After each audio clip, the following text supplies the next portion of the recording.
E vi ke be ye no ma dano wa. De via chan mu danano. No vinye togo vio. Fofonye o. Tatanye o. Ame siame togo vire pepe. Togo vi. Mi le kpobe nuya ke mi le glo. E noa ele do kogbo. Ele do kogbo togo vi. Nyemunya. Ne amesia me le do jesido.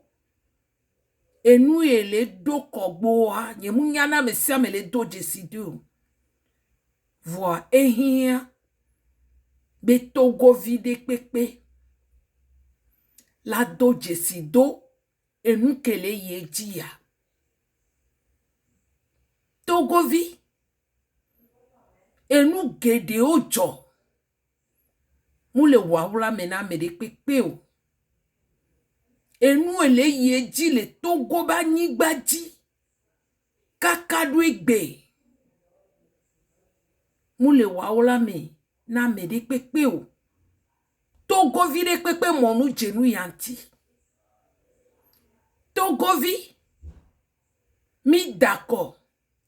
22 février 2020. Mi douji. Togo vi. Mi muchite o. O chame tam o wu. Le Togo ba nyigbaji. Mi de mi bonu. Wo wu kakal va wu vila patame. Nami. Togo vi. Mi de mi bonu. Ou le mi abe vio so do prison. Ndekpe mawo. Ameko la kuwa oku. Ameko potole funu yo le maltraité o potole funu. Mi de mi bonu. Togo vi. Mi le dit totro go le Togo a. E nou ke le joya. Mu dibe Togo vide pepe le hiya be koni o kekeme. Ame siame. Do la do jesido nou ya. Be akoke mi da. Ye mi du jia. Mi a Togo vi o. Mi a be do da si be ni be mi a tite. Ne mi a ho mi a be chirudua. Mi na indade le wo kakadu egbe. Vuode.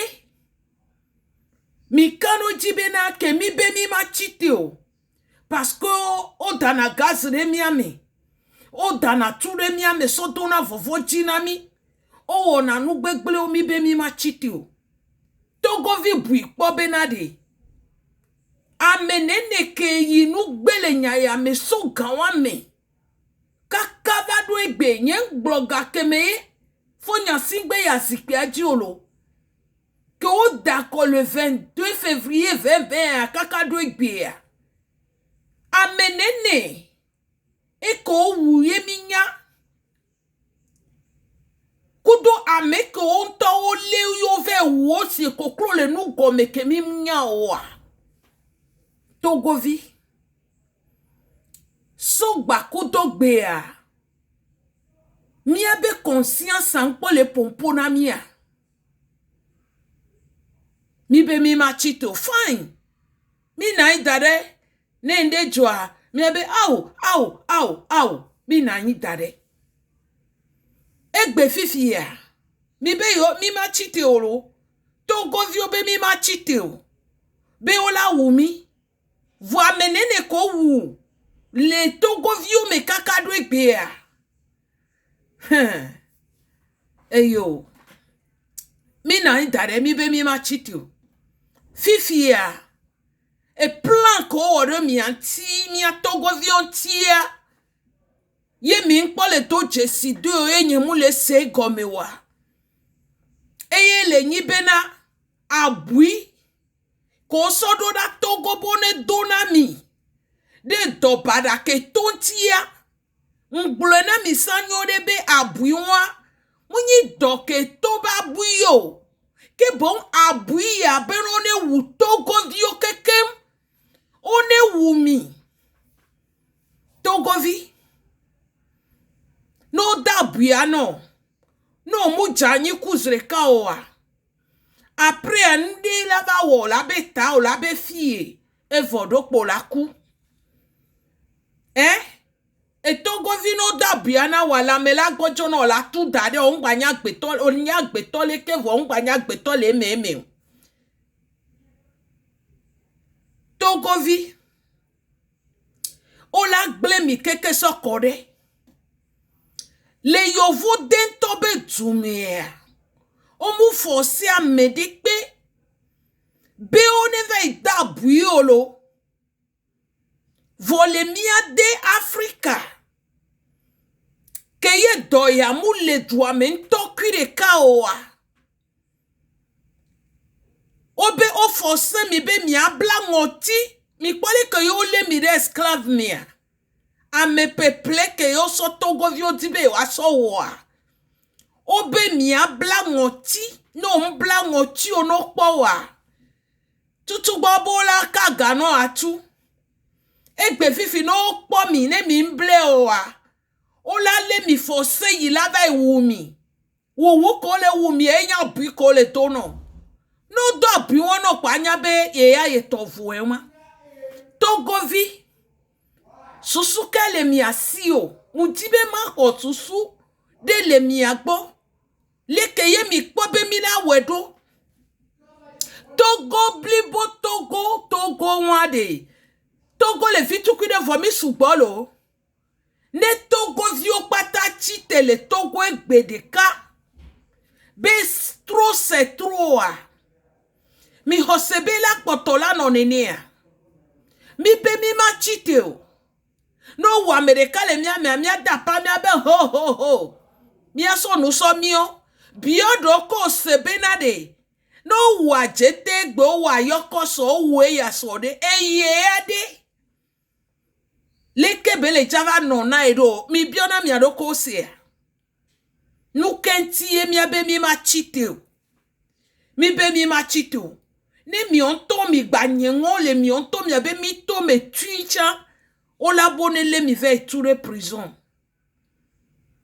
e wa mu obe na obe ma chite ya on est là vers tout de prison on est là force on est là toi brûler la menon e gbe fifi ne ndé vi tukire ono yi konjia ngba hosobo mu le ja pro abu won do la menayo o la plus de la menon mu le ja gbo no cho la do e no ku pa ku yo la sebe o e ta pe du adome pe du o be la me pe gbojo ne be konji pa yo da bi ne pe be ku nu ko le wona mi o Togo vi wube mi a Togo vi o kekem le Togo ba nyigbaji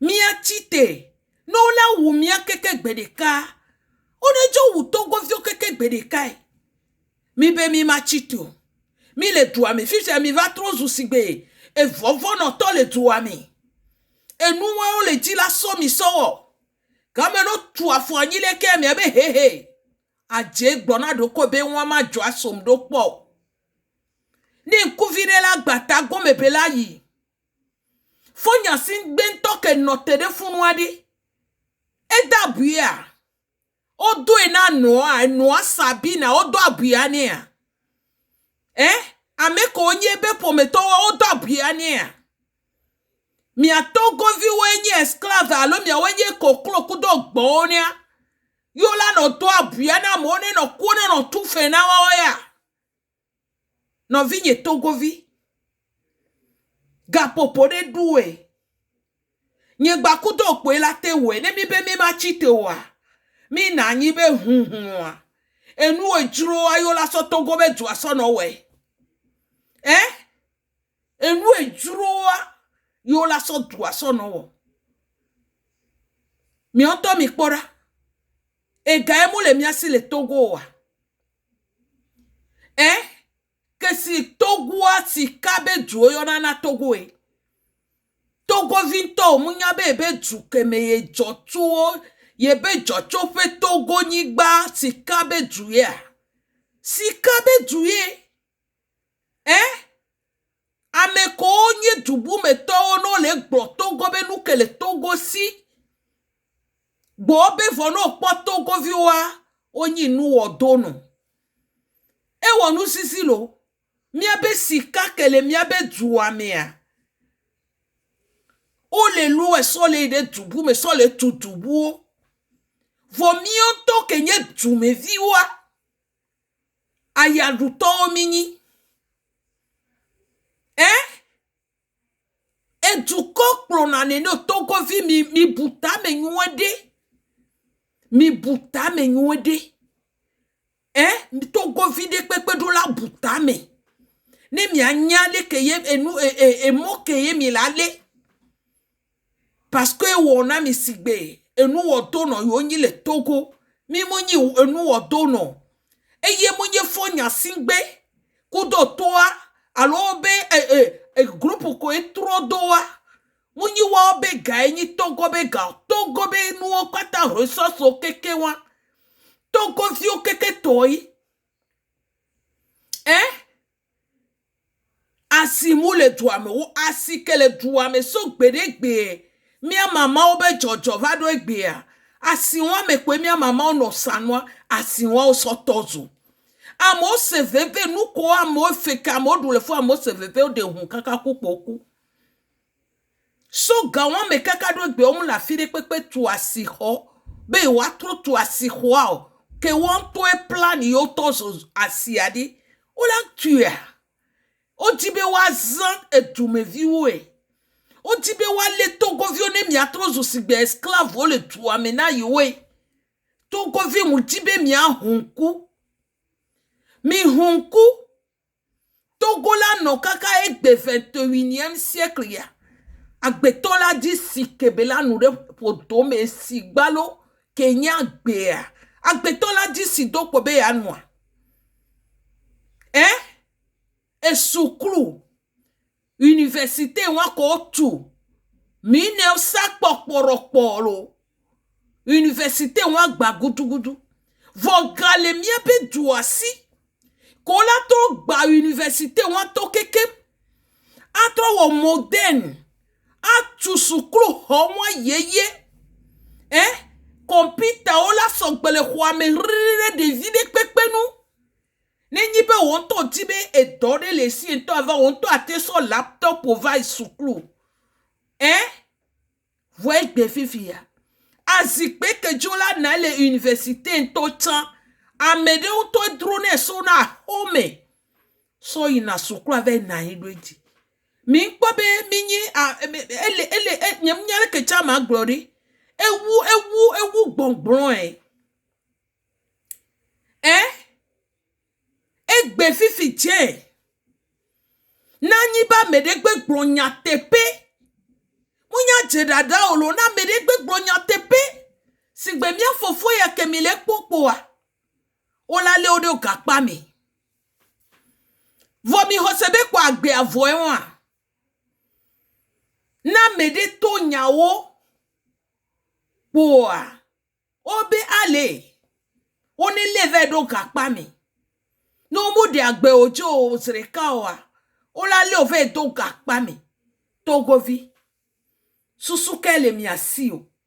Mutibe mi akpata mi ashie mi abe susu. Mi akpata mi ama susu kudo mi anonyo. Susu kele mi asio. Mi dibe duane nonenia. E momu le duame. E momu le togobe duame. E du gbogbo Togo be du afio le gbogbo de ye. Even do Capital City Lomé. Capital City Lomé wa tetea. E somu la moba home. E simule. Gaze. Ke ola yin to chamu le. Kaka mi la gbo kope ome. Togo vi. Leko le kwa gbe ado. Khosebe la tenu e jine niya. Ye bela nyona e kekele va do e vio dia. Amodu aya do abe vio sukulu. Ron kaka.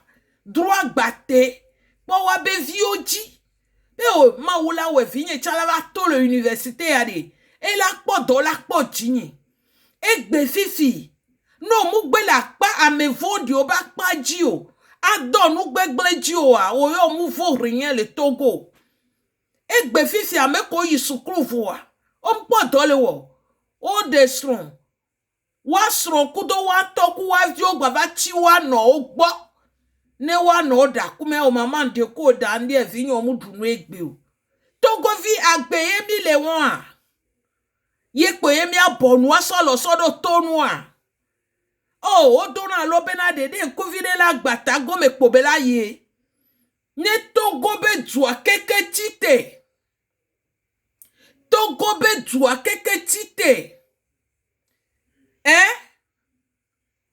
mi hosebe nu ko la tewo ma wule mi ajila ma wule mi ajila ne ma wu gbobe mi desonde mi apoda benade nu keye ma wule jawo na mi ma Togo vi mi be mi ma deson fifi a o le trore mi anti sigbele o le na kokro do ajami e yo le wo na Togo vi o fifi mi be mi ma chite o mo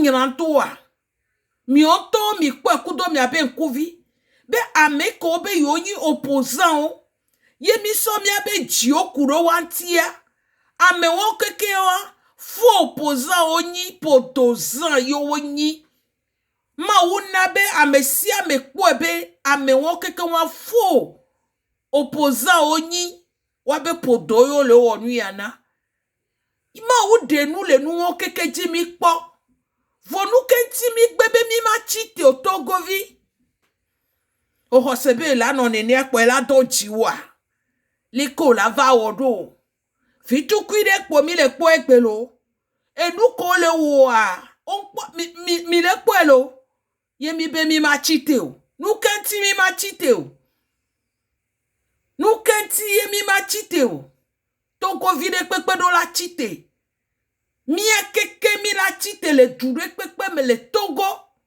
nord sud ouest east mia keke mi do la chite le gapopo de kame nko la tewo wana mama toro chite ya ola lewe ola dagazre wa me wa da turo wa me mi onto mi abe nku ele po evoe ne o chitele no fifi e ola va he mo no bo madu emi nu ke ya me o le di la achaka o le di la gle la chaka Togo viwe e Togo viwo e kableto e kotokolito e chambato e fike to e palimeto anehoto e vogato fike to chevi atakpa megba Togo be duo patare mu kafike yo so mia keke wa ame de kaye minyi mu kafike ye mi so mama mu le mia domu Togo vi odomu mia pata ame de kaye minyi e go be na no gbe si no vi o fi pe hun kele ja to le la mene kele ja to la me atome mama de pepe mu le mia domu mia Togo vi wa ame de kaye minyi ye mi akpata mi lona mi anono echan egbe fifi ya o le di la so mama la so Togo vi odome la gbana ane hoto mu lo vogato olo e kableto amu lo pali meto olo o le di la onu wala so nu so dome la chaka mi le Togo vi no unzo mi no unzo lo mi no unzo mi asoja oto enyi de mule gbule na mi gbale gbule na mi mi onto ke mi mle dila akonkume le wonu ke jele Togo mi abe doda si le mi abe sécurité ke mi nyi me nyi be mi akpo tu me vi ogbo ne tu me vi one no dedere vone mi gbe o le so ture mi anti da lo menami be mi alede mi onto mi anovi oji le duwa me mi hosebele kebele java nona mi onto so e so jawo mi buta me nyuede a me kwi de ka ye ti mi le joy mi le gle e tu kobli boa mi hosebele ke bela vanyido mi buta me nyuede Togo vio mi hunku e mo ke jogba so e tono ate wu Togo vio pata le tua me yenya bui dodo to ke ngbona mia wa force mi be mi ado abui ne mi oto mi lo mi le du e mi anya be a yo le gble yo ba gbe e la gble nu le mi anti mi ma gba jivio mi la gbojo nsu o la gbojo ma jiji opo apo eta la du to la du opopo ku pa ku mi buta me nyuede Togo vio le kaka yo vote be jo me on forcer a me de pe bene bado yo la va forcer me le Africa le Togo be mi do abia mi bu mi adoko ntinde mi lo mi oto mi adoko wa mi aponyo de ne mi mlo mi adoko wa no gbona mi be aha mi no do na mi no wa wole kia anya be au revoir yo le tona yi Etumevi lodoko o la te lo amesiame o la lo no vi o la lo amesiame mi ame ko cha na nyi le do abuya de la mena mewa a contact gbele lo a contact gbele mi nya nyuede be abuya me be wuna o la le mi anovi o va be mi plu abu no mi ano plu no hihi anpo wenu volo gamele gbogbode lo Togovi mi no unzo gapopore tu ahwe le madidime ejidu du flanga emi la hunhu le Togo ma wune yirami afide pekpeke mi le mi ade susu mi ponu pone mi ase le keye mi kwabe mi awedua mi ponu po lo e zande